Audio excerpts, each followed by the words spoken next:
May posibleng LPA na papasok ng ating Philippine Area of Responsibility, mga kabayan, bali sa update na rin ng ating DOST Pag-asa, mga great. Ito po yung senaryo na ating pinapakita at rin binabanggit na possible ito yung maging isang LPA kung forecast no, ng ating pong pag-asa ng mga kabayan. Ngayon, ito po yung possible na direksyon. Sa ngayon ay nasa medium category. Ayon po sa pag-asa, itong LPA at nasa 1,385 kilometers ng east of Central Luzon, mga kabayan. Ito naman po ay hinihila niya yung mga kumpulang kalapan ng mga kabayan sa may western side na siya pong nagdadala at pinapalakas ang habagat, mga ka-great. Samantala, meron naman pong isa pang LPA pero ito po yung direksyon palayo sa 2,395 kilometers ng east of Northeast Northern Luzon, mga kababayan. Ngayon balikan natin ito pong panibagong LPA na binabantay ng pag-asa.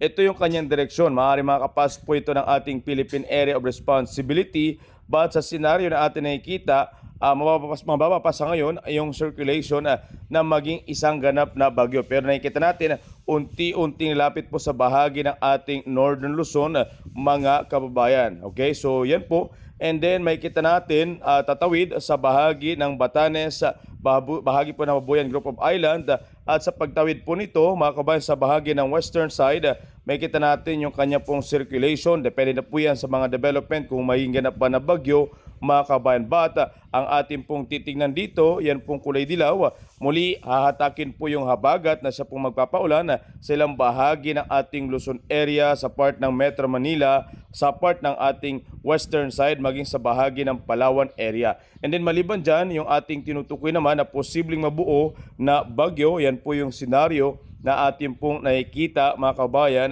Ito po no, yung bagyo by August 20 next week, no, mga kabayan, possible yung kanyang direksyon kinakaran na mabanggit natin sa bahagi nito pong Japan. Ngayon tignan natin in advance kung ang kanyang development patungo sa bahagi ng Japan or bababa. Dito may kita natin bumaba yung kanya pong direksyon at ito nga ho ay possible na umakyat into typhoon category at kung lalakas pa baka maging super typhoon.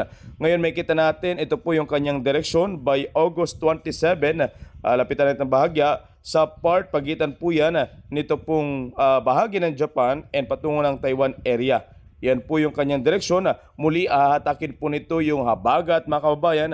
Kung hindi man po ito papasok ng ating Philippine Area of Responsibility, may chance naman po yung habagat muling magpapaulan at magpapabaha sa malaking bahagi ng Luzon. Kaya maging prepare pa rin dahil ang habagat ay patuloy na nating maranasan, mga kababayan, especially sa bahagi ng Luzon area. Sa kasalukuyan naman, kung pag-uusapan natin, ito po no, dulot ng habagat pa rin ang part ng Metro Manila, ilang bahagi ng Olongapo, Tarlac, Butulan, ang bahagi ng Santa Cruz, Alaminos, San Carlos, Baguio, San Fernando, Bagya, Santiago, Rojas, part ng Candon, Manabo, Bigan, Lawag, Cabugao, Corner, Claveria. Ngayon po ay nababalot na ng kumpol ng kalapan, mga kababayan. Ang ilang part din ng ating pong Bicol area at ilang part ng Samar ay nakakaranas po na medyo maulap.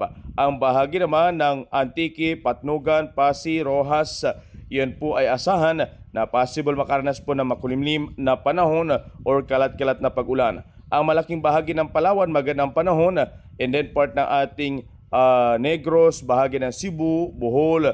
Ang part lang po ng Leyte at Samar, asahan po yung medyo maulap lang po na papurin. Sa bahagi naman ng Mindanao, ang part ng good area o Gudud area, Sidangan, ang Dumingag, Midsalip, itong part ng Josepena, Aurora, yan po possible makaranas po ng maulap at kalat-kalat na mga pag-ulan. Okay? Sa nalabing bahagi ng Mindanao, may kita natin sa Hulusulu, Zamboanga, Cagayan de Oro, bahagi ng Cotabato, Jens, Sarangani, Davao, Banganga, Bislig, Butuan, Surigao City. Maganda ang panahon na ating nakikita, mga ka-great. So muli, sa ilang bahagi ng ating western side ng Northern, Central at Southern Luzon at part ng Bicol ay makaranas po ngayon ng makulimlim at posibleng kalat-kalat na pag-ulan.